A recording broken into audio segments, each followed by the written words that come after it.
दै रोगानांगौ बन नागिरनांगौ थारमाने सानफा थोलो न'नि खामानिजों मुखुब जानाङोमोन। नाथाय दिनैनि दिनाव दिनैनि आइजोफ्रा ना गुरहैनांगौ, ना मैगं खाहैनांगौ, नङासै? ना दंखलाव दै लायनांगौ। गोदोथ' गामि दरसेयाव गंसेल' दंखल थायोमोन। ना बन नागिरनो नांगौ, ना अर जरायनो नांगौ। बेनि ओंथियानो जाबाय आइजोफोरा न'खराव गोदोनि आइजोफ्रा जेसेबांखिनि मुखुब जानानै थानो गोनां जायोमोन बेखिनिनिफ्राय एसे रेहाय मोनदों। आरो बेखायनो आं बुंनाया एसे सम मोननायखायनो समाजनि दायित्वआबो गोलैदों। दा जियानो जा आङो आइजोफोरखौनो लानानै फंनैसो बुंलांनि। दा जोंहा जोंनि बाथौ धोरोमाव मोनसे आफाद दङ। बाथौ धोरोमनि मोनसे दालाय आफाद दुलाराय बाथौ गौथुम, बिनि मोनसे दालाय आफाद दङ। बे दालाय आफादनि नामा मानो? माइनाव आफाद। दुलाराय बाथौ गौथुम माइनाव आफाद। बे माइनाव आफादा सोरनि आफाद? माइनावा सोरखौ होनदों? आइजोखौ होनदों। थारमाने बाथौ गौथुमनि आइजोफोरनि मोनसे दालाय आफादखौ माइनाव आफाद होननानै बुंदों। आइजोनि बे दालाय आफादखौ मानो माइनाव होननानै बुंदों? कारना मा? जाहोना मा? जाहोना जाबाय मा? जोंनि आइजोआसो, सासे हिन्जावासो माइनाव जानो हायो, लोखि जानो हायो। ओंखायनो मा? आइजोखौ माइनावजों रुजुनाय जादों। आरो बेखायनो बर'नि गुबै धोरोम बे बाथौफ्रा गावसिनि दालाय आफाद आइजोफोरनि आफादखौ माइनाव आफाद होननानै बुंदों। दानिया खोथाया जाबाय मा? आं जे बुंदों सासे आइजोआसो माइनाव जानो हायो एबा आइजोखौसो माइनावजों रुजुनो हायो। दानिया सोरबायदि आइजोखौ माइनाव होननानै बुङो? माबायदि आइजोखौ माइनाव होननानै बुङो? गोदो जोंनि बिमाफोरखौ एबा बेवहाय थानाय आयं हिन्जाव बै मादैमोनखौ बिसोरनि बिहाव बिखुनजोफ्रा मा होनोमोन? आंनि आइखौ आबौआ मा होननानै बुङोमोन? बिहामजो माइनाव, आंनि बिहामजो माइनाव सना होननानै बुङोमोन। थारमाने गोदोनि साफ्रोमबो आइजोफ्रा जोंनि बिमा आयं मादैमोना साफा साफा माइनावमोन। मानो माइनावमोन? माबायदि आइजोखौ माइनाव बुङो होननानै बुंदों? जाय आइजोआ गंसे न'खराव थायोब्ला बे न'खराव जेब्लायबो गोजोन सान्थि सुख सान्थिया थायो। जाय आइजोनि दारै गंसे न'खराव सुख सान्थिया फैयो, गोजोना फैयो, बेबायदि आइजोखौनो माइनाव होननानै बुङो।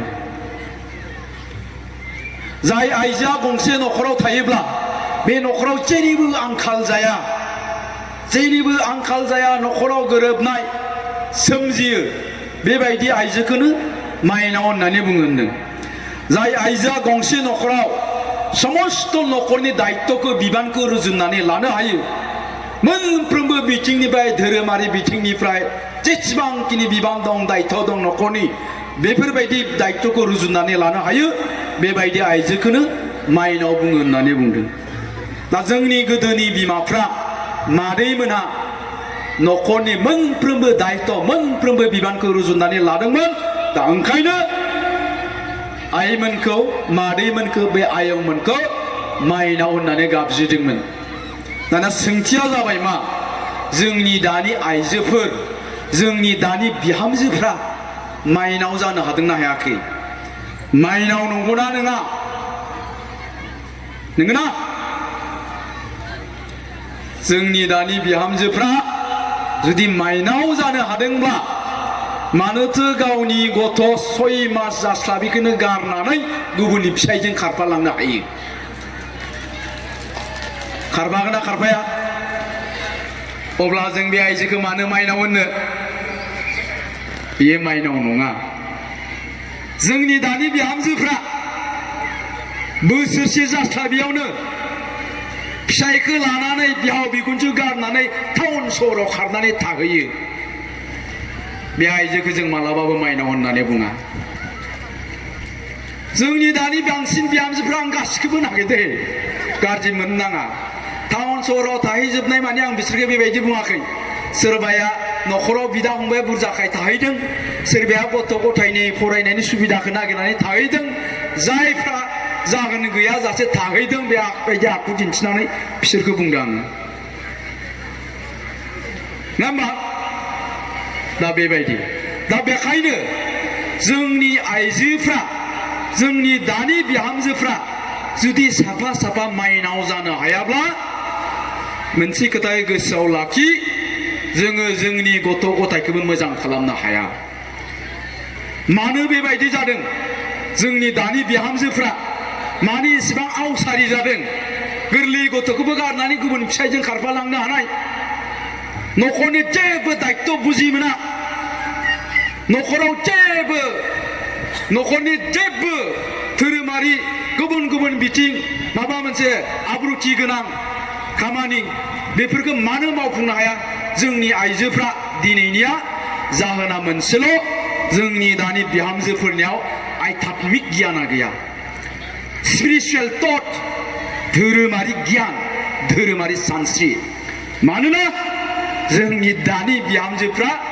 रावबो बाथौ खुलुमोसाय नोंथांमोनहा बाथौआरिब्ला खुलुमा रावबो धोरोमजों जेबो सोमोन्दो गैया बिखुनजोफ्रा खुलुमोबा नाथाय बिहामजोआ खुनुदिन खुलुमा धोरोमजों जेबो सोमोन्दो गैया धोरोमजों जेबो सोमोन्दो गैयाब्लानो बेबायदि मानसिया आवसारि जायो गियान गैयि जायो हा बेबायदि आइजोखौ जों माइनाव होननानै बुङा बेबायदि आइजोखौ जोङो लोखि होननानै बुङा लोखि सारासो होननानै बुङो दा बेखायनो जोंनि गथ' गथायखौ जोंनि फिसाफोरखौ मोजां खालामनो गोनांब्लाथाय गिबियावनो बिमाया गियानि जाग्रोनांगोन बिफायाबो गियानि जानांगोन बिमा बिफाया गियानि जायोब्लासो जोङो जोंनि गथ'खौ मोजां खालामनो हागोन आरो जुदि गियानि जायाब्ला जोंनि गथ'खौ जों मालाबाबो मोजां खालामनो हाया दिनै जोङो नुदों जोंनि गोबां लाइमोनफ्रा गोबां उन्दै गथ'फ्रानो बांसिनानो मा थाब गाज्रि जानाय नंगौना गान्जा फाग्ला नुदों जोङो देनद्राय जाग्रा नुदों जोङो जौ फाग्ला नुदों बाइक फाग्ला नुदों हिनजाव फाग्ला नुदों सोर बिसोरो क्लास 8, 9, 10, 11, 12 आव फरायनाय गथ'फोर मानो कारन बिमा बिफाया बिसोरखौ जोथोन लानो रोङाखै मानो रोङाखै बिमा बिफायानो अगियान दा बेखायनो आङो बुंनो नागिरदों नोंथांमोनखौ जोंनि गथ'खौ जोङो मोजां खालामनो गोनांबाथाय नाम्बार 1 जोंनिया बिमा बिफाया गियानि जाग्रोनांगोन जोंनि फिसाफोरखौ जे जोङो बुंदों उन्दैयावनो गाज्रि जानाय ओरै जानाय बिनि दायनिगिरिया बै उन्दै गथ'फ्रा नङा जोंनि फिसाफ्राल' नङा बिनि नाम्बार 1 दायनिगिरिया जों गावनो दा बेखायनो आङो बुंदों जोंनि गथ'फोरखौ जोङो मोजां खालामनो गोनांबा जोंनि बिमा बिफाया गियानि जाग्रोनो नांगोन आंनो एसे सिगाङाव दहाय खोन्थादों नोंथांमोननि जोंनि गामियाव माखासे सानै साथामसो सेंग्राफोर दङ गाज्रि जाबाय माबा ड्राग्स जाग्रा जाबायनो ओरै जाबायनो होननानै दा बेफोरनि सोमोन्दै एसे बुंदो होननानै बुंदों आंखौ जायखिजाया आं बारा बांद्राय गोलाव बिबुंथि लाखिया दा बेवहाय जेसेबांखिनि बिमा बिफाफोर दङ आं नोंथांमोनखौ मोनसे खोथाखौ बुंनो नागिरदों बेवहाय जेसेबां बिमा बिफाफोर दङ आरो बेवहाय बिमा बिफानि जेसेबांफोर गथ'फोर दङ बे गथ'फ्रा जाहैबाय नोंथांमोननि न'खरनि जोंनि समाजनि जोंनि जातिनि सम्पति धोन आं दे दहाय बुंदों मोनसे सिगाङाव दे जोङो जोंनि बर' जातिखौ गेरेमसा खालामनो नागिरदों गेदेमा हारिखा दानो नागिरदों होननानै दानिया जोङो सोरखौ थांखिनानै गेरेमसा हारि दानो नागिरदों जोंनि बै इयुन जोलैफोरखौ बै सेंग्राफोरखौ लानानै नोंथांमोननि बै उन्दै गथ'फोरखौ लानानै जोङो थांखिदों जोंनि जातिखौ जों फैगौ 15-20 बोसोरनि उनाव गेदेमा हारि मास्टार रेस हारि हिसाबै दानि होननानै बे गथ'फोरखौ थांखिदों जोङो दाना बे गथ'फोरखौ थांखिदोंब्ला बे गथ'फ्रा मा जानांगोन जोङो सिन्था खालामदों जों सानदों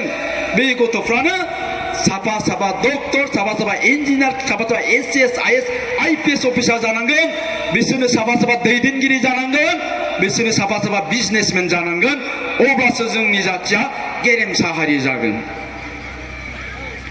नाथाय जायफोरखौ जोङो थांखिनानै हारिखौ गेरेमसा दानो नागिरदों, जायफोरखौ थांखिनानै जों समाज दानो नागिरदों, बेफोर गथ'फ्रा जुदि दिनैनि दिनावहाय ड्राग्स एडिक्टेड जायोब्ला, जौ फाग्ला जायोब्ला, हिन्जाव फाग्ला जायोब्ला, बाइक फाग्ला जायोब्ला जोंनि हारिया बहा गेरेमसा जानो? दा बेखायनो नोंथांमोनखौ आङो मोनसे खोथाखौ खावलायनो लुबैदों। ओरैजाय नायहर, बेलेगखैजाय मानो नाहरदों? बाबाय नामा? हा? बाबाय नामा? आं जे नोंथांमोननि गामियाव फैदों, नोंथांमोननि गामियाव हाबफैनानै आङो आंनि गामि बायदि मोनदों। जोंनि गामियाबो नोंथांमोननि गामिनि बायदिनो आन्डार डेभेलप, जौगायाखै।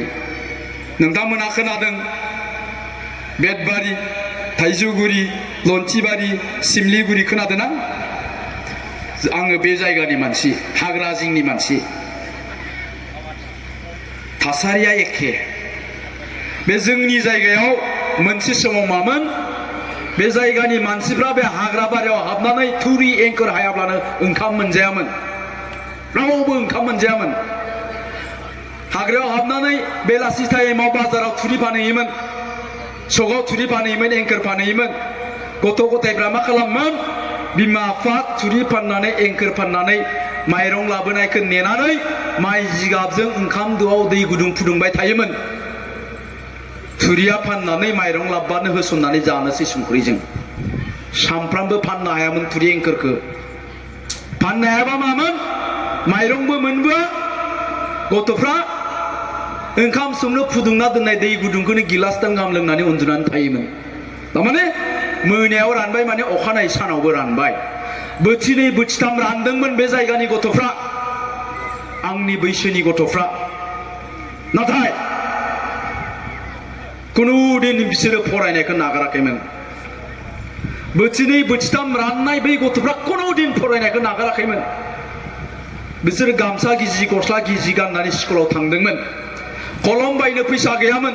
औवा दालायखौ दाननानै बे औवा दालायनि गुदुङाव रिफिल सोनानै बेजोंखौनो कलम बानायनानै लिरदोंमोन। मानो इसिबां गोसो होदोंमोन बिसोर फरायनो? खारन बिसोरो बुजिनानै मोनदोंमोन आंखाला मा बुस्थु, अभाबा मा बुस्थु, जानो गैया गोरिबा माखौ होनो। बिसोर बेखौ फिल खालामनो हादोंमोन, उपलब्धि खालामनो हादोंमोन। ओंखायनो साननो बाध्य जादोंमोन, आं माबा मोनसे जाथारनांगोन, माबा मोनसे खालामथारनांगोन। आरो माबा मोनसे जायाबा, माबा मोनसे खालामाबा आंहा राहायानो गैया। बेबायदि साननो बाध्य जानानै बे गथ'फ्रा खुनुदिन फरायनायखौ नागाराखैमोन, लेखा बहि बायनो हायाखैब्लाबो। आरो दिनैनि दिनाव बे गथ' माखासेया साफा साफा मास्टर, साफा साफा प्रफेसार, साफा साफा अफिसार जाबाय।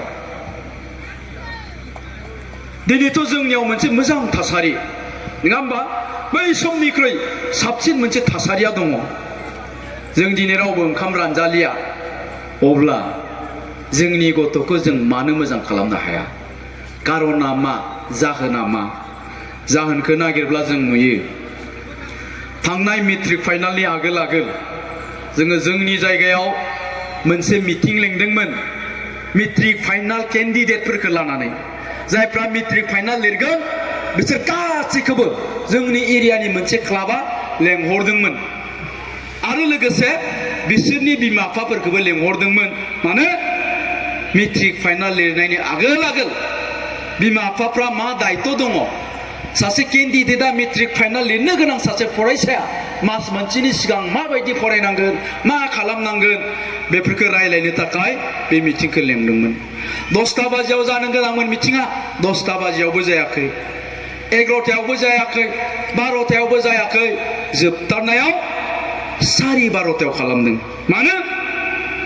खारन नेबाबो सासेबो गथ'नि बिमा बिफाया थाङाखिसै, ससेबो फैयाखै। ओंखायनो जों जोबथारनायाव बे मेट्रिक केन्डिडेटफोरखौ लानानै सावरायबाय। आं बेयाव चिफ गेस्ट हिसाबै थांदोंमोन।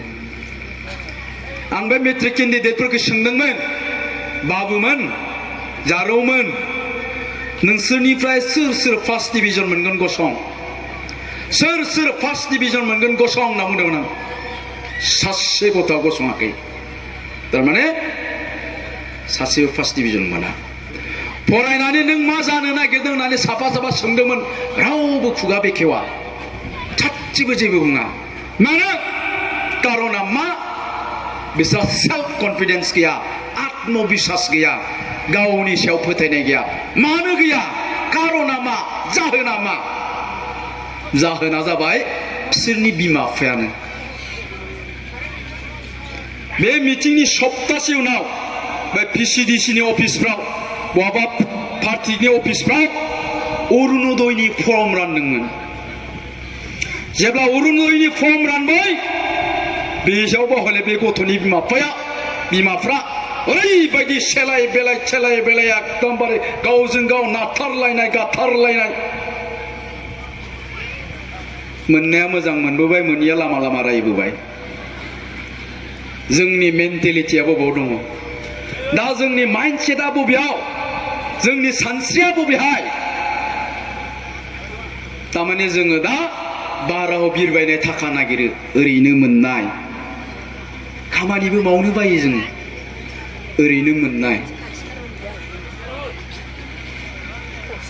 नाथाय जोंनि सम्पथिया सोर जोंनि सम्पथिया बे जोंनि गथ'फ्रासो 10 बोसोरनि उनावहाय उन्दैनिफ्रायनो नों गथ'खौ स्कुलाव हरबाय 10 बोसोरनि उनाव खनसेल'थार गथ'नि सोमोन्दै रायलायनो लेंहरनायाबो रावबो फैयाखै बेवहायबा हले फालो नाथारलायनाय होमबा नोंनि गथ'आ मानो बुंनो आं फार्स्ट डिभिजन मोनगोन मानो बुंनो नोंनि गथ'आ आं डक्टर जानो इन्जिनियार जानो कारन नोङो गथ'खौ मा होननानै थिनहरदों स्कुलाव देरसान्दि थांलाय फैलाय खालामथों देरसान्दिसो थांलाय फैलाय खालामनो होखादों नों गथ'खौ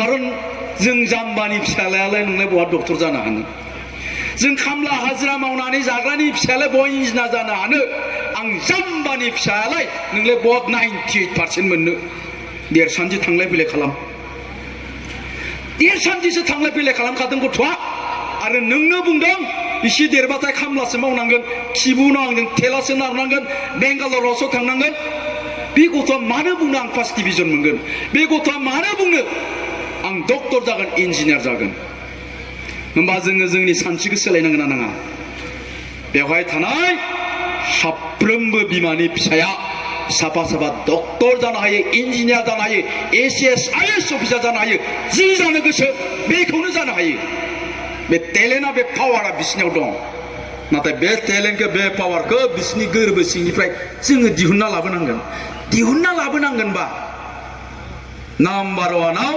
बिमा बिफानाव बे आत्मबिश्वासा थानांगोन सेल्फ कन्फिडेन्स गावनि सायाव फोथायनाय माबायदि आंनि गथ'आबो फार्स्ट डिभिजन मोननो हायो आंनि गथ'आबो डक्टर जानो हायो आं थेला बोना जादोंमोन आंनि गथ'नि दिनाव आं थेला बोनानै जालिया फिसाखौ आं मास्टार खालामनोसै प्रफेसर खालामसै डक्टर खालामसै इन्जिनियार खालामसै बे सिमांखौ जों नुनो हायो साफ्रोमबो सुबुङा नाथाय जोंनि सानस्रियानो फिसा आरो आलादा नङा होमबा दिनैनिफ्राय 30-40 बोसोर सिगां 50 बोसोर सिगां बे जोंनि आबौनि बिफामोना मा सिन्था खालामदोंमोन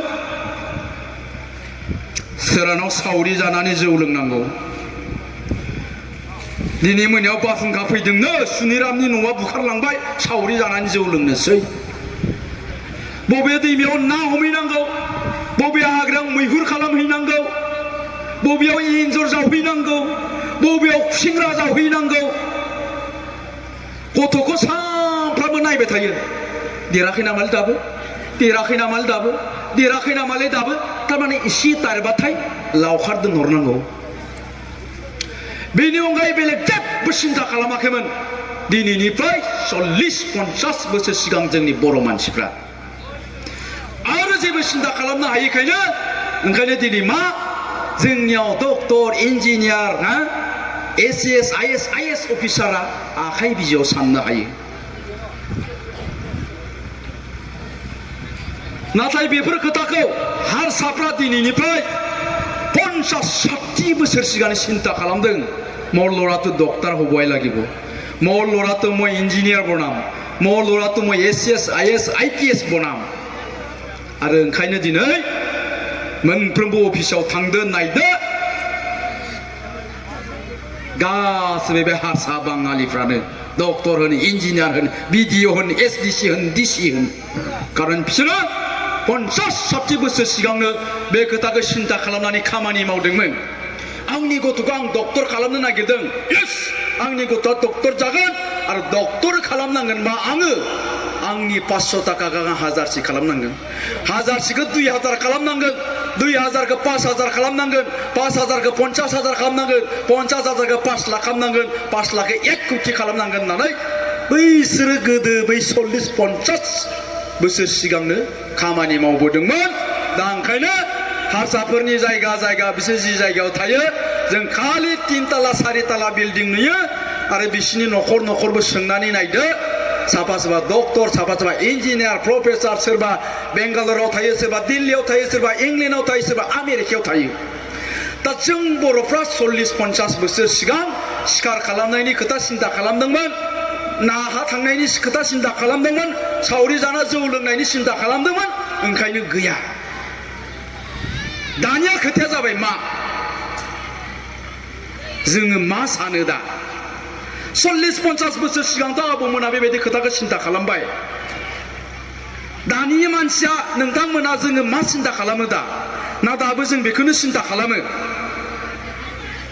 गाबोन सोरानाव जौ लोंनांगौ बबे दैमायाव ना हमहैनांगौ बबेयाव सिखार खालामहैनांगौ सोरनियाव 100-200 बिनानै जौ लोंनांगौ ना जों दाबो बेखौनो सिन्था खालामो आरो सिन्था खालामोब्लाथाय जोंनि सानस्रिया जुदि दाबो बेयावनो दङब्ला जोंनि गथ'फ्रा रावबो लेखा गोरों डक्टर इन्जिनियार जानो हानाय नङा दा बेखायनो आं बुंदों दा जोंनि साननायखौ जों सोलायनांगोन जोंनि सानस्रिखौ जों चेन्ज खालामनांगोन नोंथांमोननि गामियाव नोंथांमोननि न'खराव मोनसे सोलायनाय फैनो गोनांब्ला जोंनि गथ'फोरनि सोलोंथायासो सोलायनाय लाबोगोन एजुकेसनासो जोंनो सोलायनायखौ लाबोगोन नोंथांमोना बिजिरनानै नाय साननानै नाय बे नोंथांमोननि गामियाव सोरहाबा जुदि थेला बोग्रा मानसि दङब्ला खामला हाजिरा मावनानै जाग्रा मानसि दङब्ला बिसोरनि जारिमिनखौ बोदलानानै नाय बिसोरनि न'खरनि जारिमिनखौ बिसोरनि न'खरा दिनैनिफ्राय 80-90 बोसोरनिफ्रायनो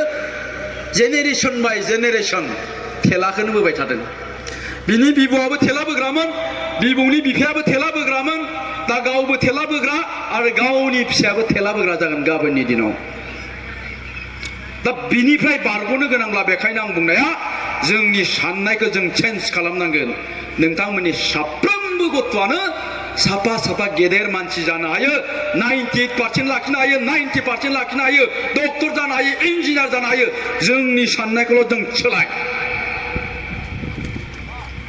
साननाया नोंथांमोननिजों आंनिजोंनो फाराग दं आं गासिनिजोंबो होनाखै दा हमना ला बेवहाय न'खरसे मानसि खामला हाजिरा मावनानै जाग्रा दङ बिनि साननाय आरो आंनि साननायजोंल' फाराग दङ नाथाय मानसि हिसाबै जोंहा जेबो फाराग गैया आङो सिन्था खालामदों मा आंनि गथ'खौ आं डक्टर खालामगोन नाथाय नोंथाङा सिन्था खालामदों मा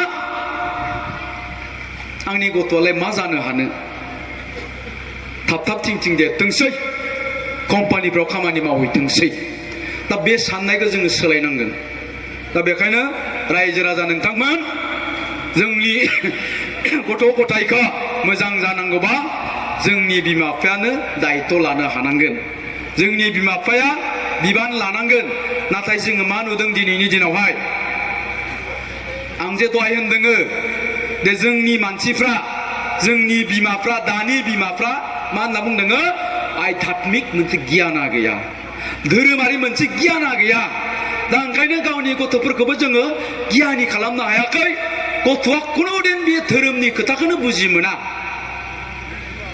दा ओंखायनो हामा होननाय खोथाखौ बुजि मोना दानि सेंग्राफ्रा दानि लाइमोनफ्रा मेक्सिमामा गासिबो नंजोबा जोङो गोदो हामा होननायखौ मिथियोमोन हामा नालाय हामा जानो हामानो लोंनो हामानो थांनो हामानो थाङा जोङो नाथाय दानि जेनेरेशना मा हामाब्रा हाय माखा हामा नोंगोना नङा दा बेबायदि बुङा हामा होननाय बुस्थुखौ बुजिनानै मोना सोर महादेबब्रा सोर श्री कृष्णब्रा भगबानखौबो मिथिबावा बियो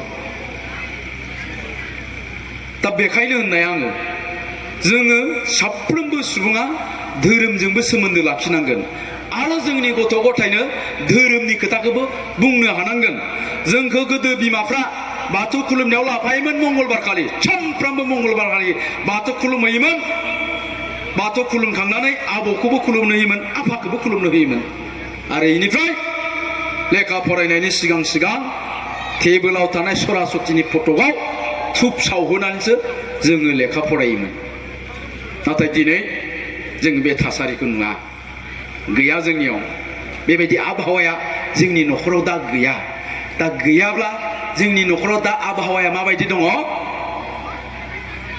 जोंनि फिसाफ्रा दा हरनि 3टा बाजियावसो हाबफैयो हरनि 2:30 बाजियावसो हाबफैयो जोंनि फिसाफ्रा दा हरनि 2:30 3टायाव हाबफैयोब्लाबो नाथाय जों बिमाफ्रा अखानायै जेबो बुङा फिसाखौ थांनाय हराव 3टा बाजिसिम नों बहा थानाय होननानै जों कुनुदिन सोङा नाथाय जोङो गोदो बिलिफांनि सिगां सिगां सान हाबनायनि सिगां सिगां फरायनाय टाइमाव जुदि न'आव मोनफैया जोंनि बिफाङा बेरलाबखायोमोन नाथाय दा हरनि 2:30 3टा थायोब्लाबो बिमा बिफाया बे गथ'खौ जेबो सोङा जेबो बुङा बहा थांनायमोन बहा मामोन जेबो सोङा बे गथ'आ मा हरनि 3टायाव न'आव हाबफैनानै अखानायै 12टायावसो सिखारो सानसुफुनि 12टायाव सिरि मोननानै सिखारखांनानै मोखां सिखां सुनानै बिमाखौ मा होनो आइले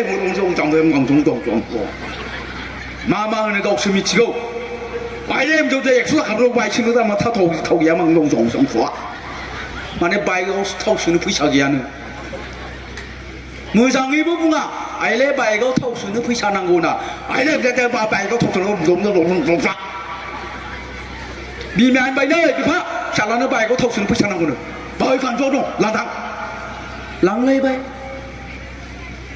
गिदिं थिङै लायबाय ओइदिनखालिबो आरो 2:30 बाजियाव फैलायबाय न'आव बिमा बिफाया जेबो बुङाब्ला बे गथ'आ मानो मोजां जानो बे गथ'आ बहा थाङो दिनै मा नुयो जोङो दाथ' नोंथांमोननियाव बेवहाय दा दसे उनाव हारिमु आफाद हारिमु आयदा जागोन बे हारिमु आयदायाव सोर फैयो बेवहाय ओजों जोंनि सिमलानि मानसियासो फैगोन नोंथांमोननियाव ओइ बिजनीनि मानसियासो फैगोन सेंग्राफ्रा बाइक सालायनांगौ गोजान जायगा नांगौ बिसोरनो उनाव सिख्ला लाफायो नालाय खानाय गोलाव गोलाव नायनोबो साबाबो मायाबो सोमखे सोमखे मेगन देग' देग' ओरै फुजा जा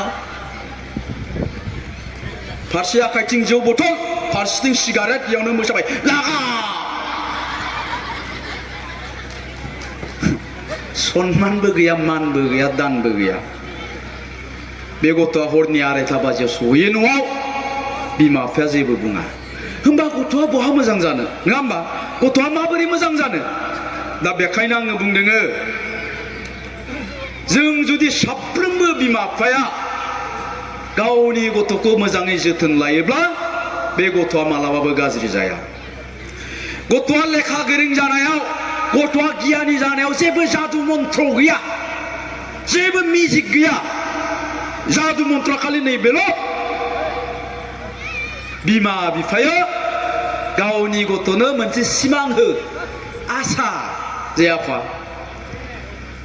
आंथ' थेला बोग्रा मानसि नोंनि नोंब'आबो थेला बोयोमोन नोंब'नि बिफायाबो थेला बोयोमोन थेलायानो थेला बोबाय आं नोंनि दिनावहाय थेला बोनानै जालिया आं नोंनि दिनाव उन्दु उन्दु जानोसै फिसा नोंनि दिनाव आं गंसे मोजां न'आव उन्दुनोसै नोङो मास्टार जानांगौ नों प्रफेसार जानांगौ मोजाङै फराय आं दं